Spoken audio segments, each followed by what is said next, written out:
Welcome back to Ant on the Move. Today we're very excited to share a video with you about the Sky Tower at SeaWorld Orlando. So right now we're in the capsule and we're headed up to the top of the tower. But while we're headed up, let's give you a few facts about the Sky Tower. So the SeaWorld Orlando Sky Tower stands 400 feet from its base to the flagpole at the very top. It has 2 levels. At the time we were riding it, they were only using one section of it, but at times they will fill both sections of the capsule and take you to the top. Now, this gives you a bird's eye view not only of SeaWorld Orlando, but also of the surrounding area. The tower was built in 1973, but wasn't quite open for the public when the park opened. It went into operation in 1974 in the summertime. The ride has been closed off and on throughout the years, but its biggest closure was from 2020 until 2022, and it had just opened recently when I got to ride it and take this video. So we're not even all the way to the top yet, but we're getting a good bird's eye view of the park. Really cool cloud formation we're able to see. I apologize about the scratches on the window. You're probably noticing those. I'm trying to zoom in. I think it made it worse, but I was trying to get a really good view. You can see the park wasn't super full that day because of the really rainy conditions.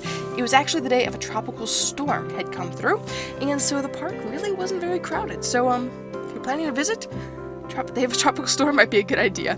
We're looking at Manta right now, one of the I think it's the second roller coaster SeaWorld had.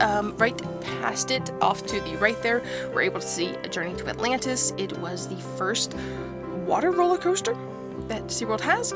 And then, of course, Kraken, the floorless, fastest, tallest roller coaster in Orlando for a little while until some other coasters beat it. But it was SeaWorld Orlando's first introduction into big roller coasters, and it is still, I believe it's 20-something years old now. It is still going strong. Is it maybe 24, 25? I forget. But it's still going strong. We can see Nautilus Theater. Right now, I think there's only what is it? Elma Rocks. I was going to say Shamu Rocks. That is a show that's long gone. But Elma Rocks, and then of course we can see Shamu Stadium, where I believe a show was happening at the time. I was hoping to maybe catch some killer whale action, but they're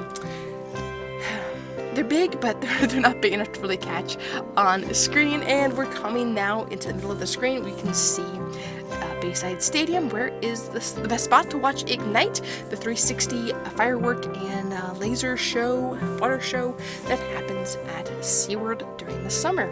Again, there's that parking lot, which is honestly not very full.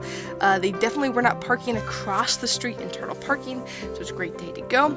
You can see, well, I guess we'll talk about that when we come back around. There's some new things happening there, but back to Manta, which has recently been repainted, and right to the right and a little bit forward of Manta is the Empire of the Penguins, the ride that unfortunately now is closed due to some issues following the pandemic. And below that, right at the very front, we can see one of the a couple of the restaurants actually, but the biggest one there is Voyager Smokehouse. Great place to get barbecue if that's what you're interested in.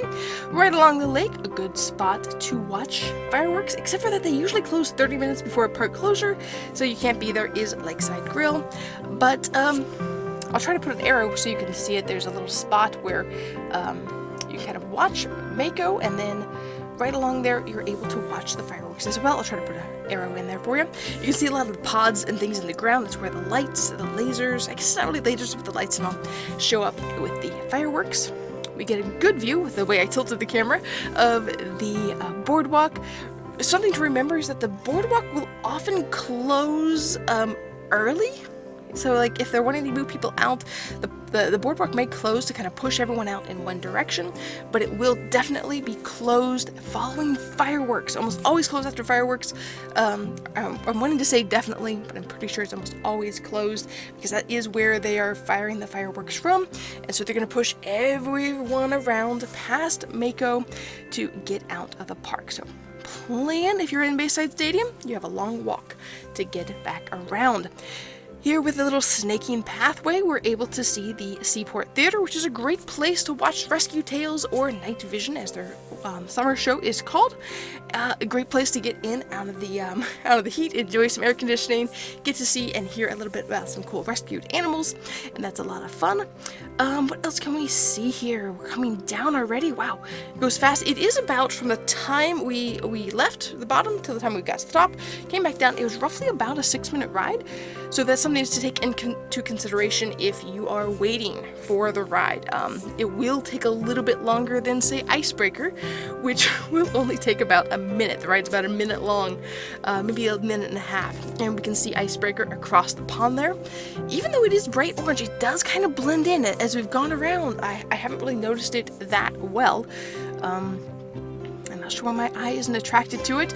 And then off to the right of Bayside Stadium, which we're not able to see as well now, we're looking at the seating area. Underneath the tower is where the new coaster is going to go. I believe it's a surf coaster. That's what the rumors are, and it should be really exciting. But now that will end our adventure from the Sky Tower at SeaWorld Orlando. Hopefully you enjoyed it. If you have any questions about SeaWorld Orlando, please leave me a comment down below, and I will do my best to answer them. Thanks for watching. Bye.